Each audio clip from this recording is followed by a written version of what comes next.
the truth of the matter is, as uncomfortable as it may be for some people, we're really in the psychological manipulation business. That's really what we're doing. Now, hopefully we're all doing it as a means of delivering ethical value. And having said that, I'm not going to belabor that point by continually caveating. These caveats and disclaimers become tiresome. For example, that testimonial you just saw from Frank, that should have been, if we use it again, we will chyron it across the bottom of the screen. It should have been caveated that he is describing the typical and average results achieved by the people who attend. So I'll give you the caveat once, that the context here is that we're always doing it to deliver ethical value. But now, having said that, really this is all about manipulating the psychology of the customer. We manipulate his fears, we manipulate his anxieties, we manipulate his resentments, we manipulate his secret desires, we manipulate all sorts of inner things in order to overcome his complacency, inertia, skepticism, unwillingness to spend money, on and on and on, in order to get him to give us money in exchange for goods or services. And so everything, the smart ones amongst us, some people have said it about me as a criticism. I always take it as a compliment, regardless of how it's intended.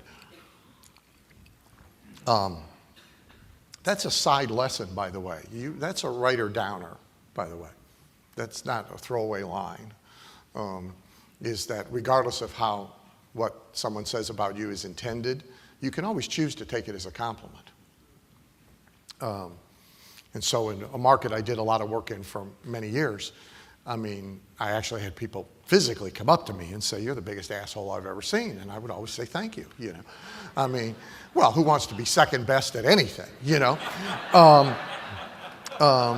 And I mean, it indicated that they were paying attention and they were reading and they were listening, and you know, even they were relatively perceptive and intelligent individuals. So you take that as a compliment.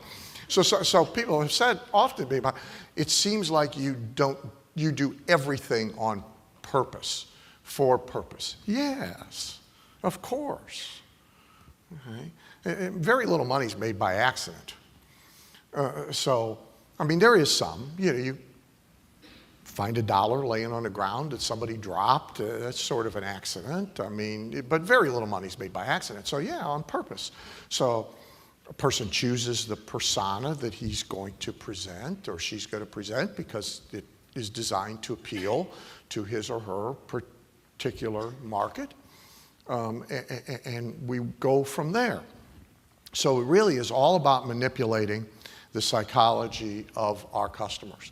And what does that really mean? It means that we should be spending more of our time and energy figuring that out than figuring anything else out.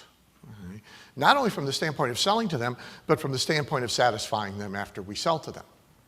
See, they don't care so much whether the product is beautifully packaged or not so beautifully packaged, or the sound quality on the CDs is perfect or not quite perfect. You know when they really care about that? They really care about that when the psychological connection between the person communicating with them and them is not very good. Then they care about that a lot. Right? Then they're really picky about it. Right? But when the connection's really good, they don't care so much about that. It's not important to them because the connection's spectacular.